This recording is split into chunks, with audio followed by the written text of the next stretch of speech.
ఏందిరా కుర్చీ కోసం ఎగబడతాడు ఈడ. నీ నాయనమ్మ ముళ్ళేమన్నా నా సీట్ కింద దాచిపెట్టిందేంట్రా?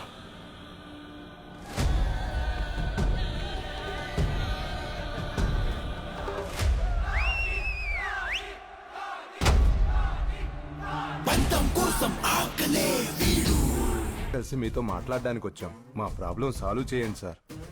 మా బంగారు షాపుల జోలికి రాకండి సార్. మీరేమి చెప్తే అది చేస్తాం. మీ సొమ్ము భద్రతా బాధ్యత మాది. అందుకుగాను మీరు నెలకు కట్టవలసింది 2000 రూపాయల పన్ను.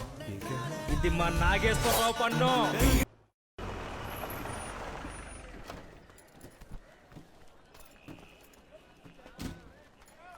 ఏరా ఎలా ఉన్నావు? చెప్పడానికి నువ్వు కూడా లేవు కదన్నా.